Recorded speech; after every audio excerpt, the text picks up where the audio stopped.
All right, we are back here on the podcast. A little bonus coverage this week. The second episode coming up here to cover week 3 of Hard Knocks offseason New York Giants here. Big episode for the Giant fans this week. Got to see the free agency process unfold, and happy to cover it this week with a great friend of mine and a big Giant fan. Phil Lombardo is back with us. Phil, how are you? I'm doing great, Mike. It's nice to be back. Always fun to join the pod with you. Yeah. Absolutely. I'm glad you came on for this episode of Hard Knocks offseason. I was a little unsure about where we were going with premiere, but the last 2 weeks I think have really gotten this show off the ground. Like, what have you thought watching these 3 episodes so far? Yeah, I mean, I'm sure, many NFL fans would agree with me when it came to Hard Knocks. In the beginning, it was super intriguing, getting a deep dive into the preseason, heading into the regular season for NFL teams. But over the last, handful of years, it's probably, at least I feel it's gotten a little bit stale, but, being able to get a peek behind the curtains for, into the off season for a team, especially a team that I'm a huge fan of, has been a breath of fresh air and definitely something that has, kept me locked in. Yeah, it certainly has here. And I want to talk about this episode here, which is only today free agency episode. We got all sorts of things going on here, and I think the poker stuff was a little overdone in terms of like the way they like sort of framed for the casual audience. But like what we got the behind the scenes stuff of like them going through like, oh, we want these guys this position. Here's how we're going to pay for each guy at this position, as opposed to like stuff going on like that. It's definitely fun to see. It's something we've never seen before. Yeah, totally agree. I think they've done a good job of mixing in like every element of the offseason so far, breaking down how an organization operates in the off months, salary cap, free agency, combine, so that even the casual fan can lock in and enjoy the show. And they do it. And I understand like, yeah, the poker chips or the poker, breakaways are a little corny, but it's not too corny and it's not going to deter those true like football nerds from tuning in. Yeah, that's true here. We'll start with the Saquon stuff here. Obviously, there's a lot happening with Saquon this week on the episode where we get the episode. Joe Shane calls Ed Berry's agent and says, what are you looking for? We'll say, okay, want 3 years, $12.5 million, 25 guaranteed. Shane basically says later on to John Mara in a conversation that the agent basically backed off that guarantee as Saquon staying at Giant terms are matched. And then we get the critical phone call where Shane gets told by the agent, hey, the toll's higher than we want. Joe Shane says, we're out. We're not getting in on this floor here. We find out he's going to the division. Don't get really answer on that. So what do you think about how we saw the Saquon saga play out?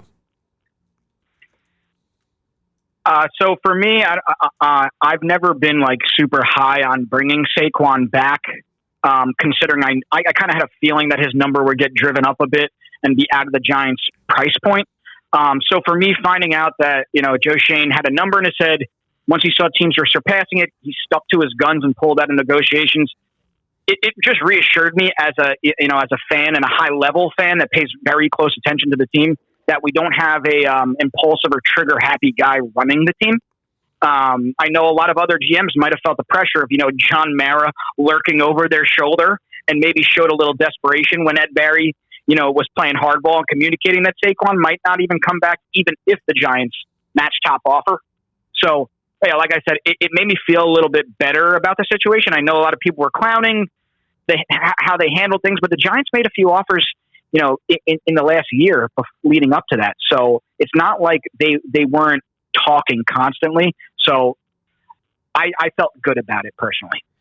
Yeah, I also like the fact, too, like the whole Mara thing where, like, I know he's like, hey, going to Philly would be tough. He's our most popular player, but he did let Joe Shane make the call on the situation. He didn't, like, put his foot down and say, we have to keep Saquon no matter what. Because I feel like if that happens, Saquon is back, regardless of what Joe Shane wants. Yeah, no, I think John Mara knows that Joe Shane and Brian Dable have a good pulse on the team, and they have done a decent job considering they've been a little strapped for cash of building, a team. I know last season wasn't what we hoped for, some pretty tough injuries, but getting guys like Okereke last year, the development of Kayvon Thibodeau. They've shown that they've been able to be competent and build towards something and get back to the Giants of old. Yeah, that's true here. We also got to see, like, really for the free agency period going underway here, we sort of have the meeting in Shane's office where Shane and Brian Daboll basically sit down and say, oh, here are our options for the offseason. Like, we want to make line the biggest priority. Okay, if we do line, we can only do this much for running back. And Shane Bowen walks in and says, hey, if we get you Brian Burns, is really your only big add on D this offseason. So I did think that was kind of cool seeing them kind of play in the puzzle. So like, okay, like if we do this, we can't do this over here. So I'm trying to brainstorm what they wanted to do with their offseason and the free agency dollars. Yeah, I thought that was awesome. It's clear that, Joe Shane and Brian Daboll, obviously they have a history. They have a great relationship, a full understanding of their personnel, and they don't really seem to be in disagreement on many things, at least not what they're showing on camera. And Daboll had his guys, right? Daboll had his guys. Joe Shane listened, when it came to Motor and Runyon and then Luminor. So they had their targets.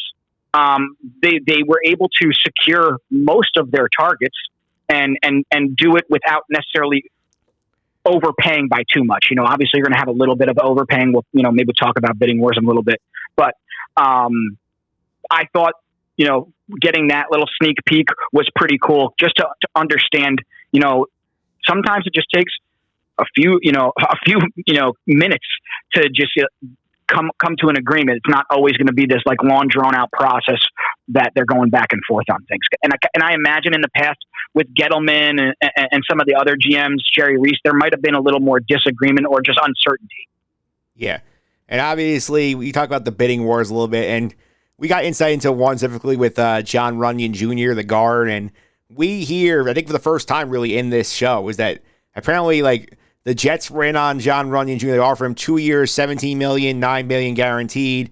The agent called the Giants, said, hey, like, you need to give us more money because he has the comfort level with Rodgers and Nate Hackett from the Green Bay connections here. So the Giants end up giving an extra year, a little more money. He ends up taking the contract here. So I thought this was cool to see. Where we've heard about guys get factor, the quarterback they're playing with, the coaching they like, and like we've seen first time I really see it say, hey, like you want your guy here, you're gonna have to give us a little more cash to forego those comfort things we have. Yeah, I mean, I'm sure a lot of people that listen to your podcast have played like Madden before. We know there's a multitude of factors that can, influence a player's decision. And, a lot of them like to be courted, right? They like to have a bunch of different teams interested in them because then they can have a little more leverage. And the Giants, yes, they did overpay on Runyon a little bit. They gave him an extra year, but we saw from the start that was a major target for them. They needed inside help. Runyon is a tremendous pass blocker.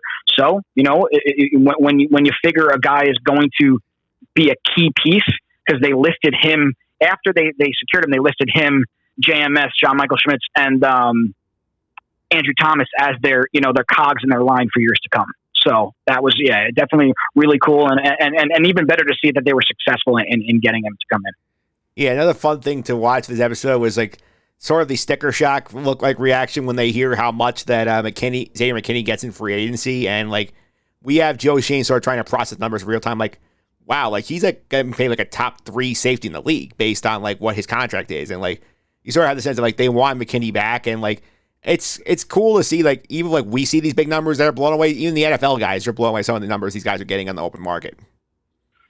Yeah, and that's what happens when the NFL salary cap increases by $30 million. Yeah. Sometimes you're going to see certain guys like all of a sudden, whoa, what did they just get paid? Like, yes, I think Xavier McKinney, especially last year, was a tremendous player for the Giants. He's always had that potential. He's obviously had some bad luck injuries. I know he had like that ATV accident, where he broke his hand in multiple places and he's missed some games. But when he's been on the field, he's been a great player. And last year he played a full season. He was a huge piece in that defense, and it was sad to see him go. But I'm, confident in the direction that they went. Obviously, we'll probably see a little bit more of the draft in future in the next episode. But it was cool to see, like you said, Shane processing everything and being like, "Wow, we didn't even think that he would get near this much." I'm sure. Yeah, certainly a sticker shock moment here, and we also get the final decision process on Brian Burns, the trade. Obviously, we know that Shane Bowen early in the episode of DC is like, yeah, I would take Brian Burns. It would make our defense phenomenal. He was our only big ad, as he would change a lot of things on the defensive front.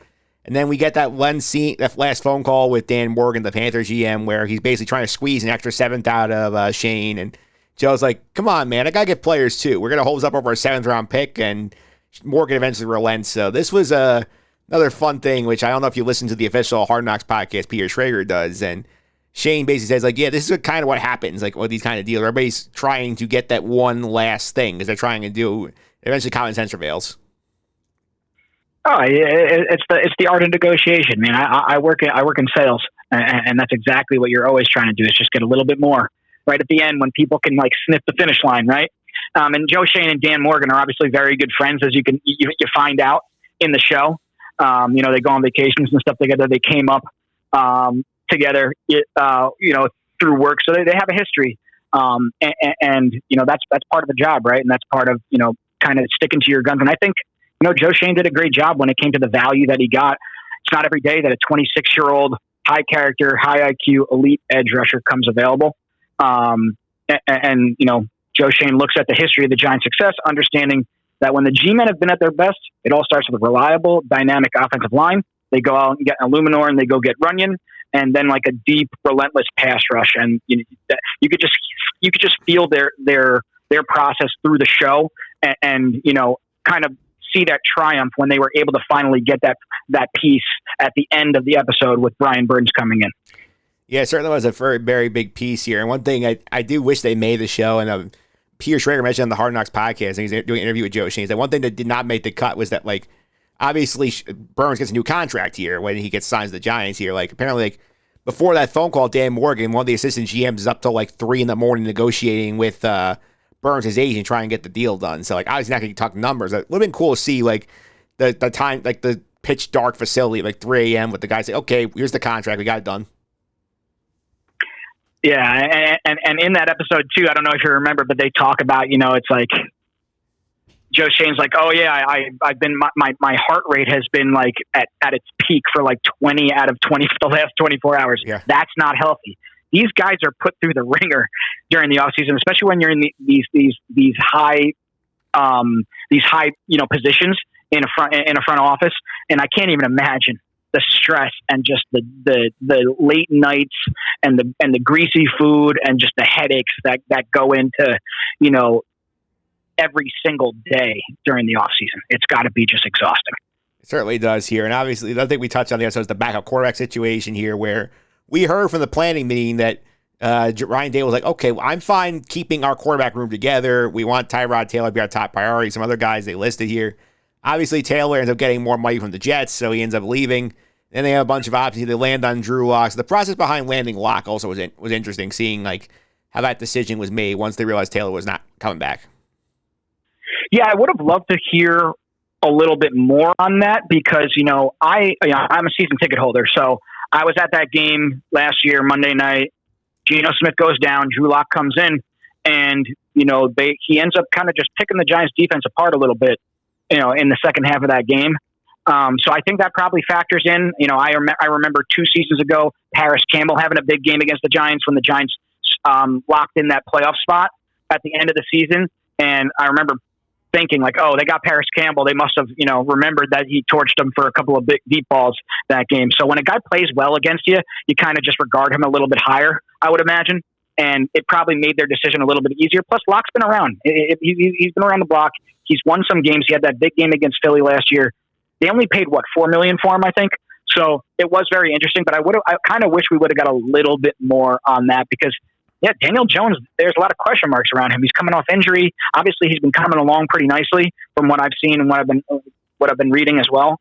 But yeah, Locke could definitely be somebody who's going to be on the field next season. So, getting a little bit more on him would have been pretty cool.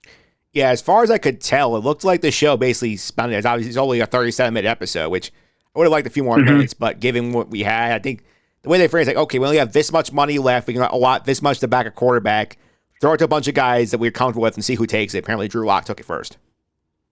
Yeah, for sure. And, you know what? Tyrod Taylor's a great backup quarterback. They mentioned he's injury prone, right? It's a risk no matter what you're paying him.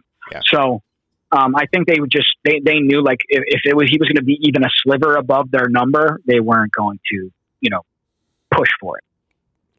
Yeah, as we saw, he was a higher priority for the Jets, who saw what happened last year. They didn't have a backup for Rodgers. So the Giants said, we can only pay this much, and he got more money. Good for him. Yeah, totally. He's always been a great locker room guy. Why do you think he's been in the league for so long after being so injury prone? He's very capable and he's super smart and everybody loves him. So I'm happy for him, and best of luck, in a Jets uniform. All right, let's wrap it up here. Go with the MVP of the episode here. Which guy in that Giant front office had the best week? It's got to be Joe Shane. Like, I know that's kind of like the cop-out answer, but he just seems like he's the right guy for the job. He's very cool, calm, and collected. He doesn't let the pressure of being in New York get to him. He seems like he has a pretty healthy balance even during the off season of it, spending time with family, kind of just yucking it up with the guys, making sure that he keeps things a little bit lighter. They're playing Beyonce, just relaxing when he comes in. I just kind of have a good feeling about him and the way he likes to just run the team. So I got to give the MVP to him because, he might have got a little bit of flack for how he handled the Saquon situation. I've been reading some things, but I don't see it that way at all. I think he's made a lot of the right moves the right way. Yeah, I would agree with you on Shane. Because for me, he's got the MVP 2 or 3 episodes. Last year I gave it to Dable for being like such a gregarious guy and being jokey. He could run the 40-yard dash in 7 seconds. Yeah, which, I mean, hey, he lost some weight. I don't know if you've seen him recently, so maybe he's just trying to get under 7. That's his goal now. Yeah, I did think it was great last week, though, when they show, I think it was Roma Dunze running the 4-4, and he's like, and they're like, yeah, you could be 2.5 seconds behind him. He's like, yeah, sure, if he'll play wings there. Yeah, it's very wishful thinking. Yeah, and let's grade the episode real quick on a scale of 1 to 10, 1 being the worst, 10 being the best. How do you feel about what we saw this week? Well, I was thinking in my head it's probably around a B+, so we'll give it a solid 8.5. Yeah. If they took out 1 or 2 of the poker cut scenes, I would have jumped it up to like 9-ish because it was really this was the moment that I think everybody as a Giants fan wanted to see the most. Obviously, the draft is really cool. They got some good guys like Neighbors and whatnot, but this is the meat and potatoes and really what drew people in to watching this series, even if you're not even a Giants fan. Yeah, I would agree. I give it an 8. I feel like if it's a little longer and we eased up on the poker references a little bit, I think this is closer to a 10. But I think we got a lot of good stuff in here. And obviously, I mean, they've been teasing these episodes that they dropped the trailer. I mean, the last thing in the trailer was the Saquon, you get back to us. They would really know that that's what's going to get people in the door. Oh, absolutely. No, I thought it was really great. And I'm very excited to see, now as they develop this, idea in future seasons, what they end up doing with it. Yeah, for sure. And we have 2 episodes left here. It sounds like next week is going to be the draft, which I think is going to be fun because we've heard all the rumors leading up to the draft. The Giants tried to get up to 3 and get to New England's pick to take a quarterback. And we know saw in the preview for next week that Shane was saying to John Mara, here's what we're thinking. If we make this trade, here's what it looks like. So they are definitely entertaining possibilities for what it looks like. So we'll see if there was any truth to those rumors about them blowing up a future 1 to get to 3. Yeah, no, I mean, I think the rumors are probably true. There was a lot of uncertainty before Daniel Jones got back in the facility on what how he would be, how what his health looked like. They probably feel a little bit better now, seeing him moving around and hucking the ball during OTAs and whatnot. But 100%, I think they were fully ready to pull the trigger and trade up if the opportunity arose on either Daniels or May. Yeah. The thing I'm curious about is obviously the draft itself will be a big thing this week. I wonder if we're going to get a lot of this pre-draft stuff where we have the top 30 visits where the top prospects come into the building for a visit. So it makes you wonder if we see Drake May showing up to the Giant facility and then saying we have to try and get him, whatever means necessary. Yeah, no, I would love to see that because obviously you got a little sneak peek into the Neighbors interview. Yeah. And then just saying he's super impressive guy. Dable's looking for dogs. He loves all the answers that he's given them. And I think there was a couple other things when that were written. I don't know if they're going to get aired. Just about some of the questions that the Giants were asking asking players, trying to trick them, with Dable asking for the play to be, said back when he was talking to Jaden Daniels, in the middle of him answering another question. I thought that was pretty cool. Yeah, like I hope we get more of that next week. I thought we get more of like Dable in the meetings trying to like really hone in on like these are the kinds of guys we should be targeting for this team. Yeah, stuff that we don't get to see from a fan's perspective. Absolutely. The more they can give of that, the more successful they're going to be when putting out future episodes of off-season Hard Knocks. Yeah, it's an interesting spot too because obviously next week figures the draft, and they have one after that, which I'm assuming is going to be like mini camp and OTAs. You actually get players involved in sort of like a transition into the actual like regular version of Hard Knocks. Just features the Bears, and here's the week after the Giant one ends. And then they're doing the AFC North. Yeah, that's in season in November. Yeah, starting November. Yeah, that'll be pretty cool too. Just touching all four teams and like the rivalries and whatnot. I think that'll be interesting. Yeah, because Hard Knocks has been desperate to get a team deep in the playoffs here. So I think they're just hoping that either Baltimore or Cincinnati goes on a really massive playoff run so they can like do a Hard Knocks Super Bowl. I think that's what they're hoping for. Oh yeah, because I think they probably watched Quarterback on Netflix. Yeah. And they see that Patrick Mahomes goes all the way to the Super Bowl and how cool it was to watch those episodes. So they definitely are a little starving for something like that for sure. Yeah, because I mean, this is the fourth time they've done in season. The Colts obviously flamed out year one. Arizona fired the coach in season year two. Last year, Miami gets there. They lose the first round. So now they're saying we have 14. So hopefully one of them goes deeper than one round of the playoffs. Yeah, especially with Burrow coming back. That's a good storyline. Obviously, Lamar Jackson, he needs to get over the hump. Russell Wilson and Fields kind of being a little tandem quarterback room there in Pittsburgh. It'll be interesting for sure. We'll be sure, Phil. Thanks for all the time. Really appreciate it. Thanks a lot, Mike.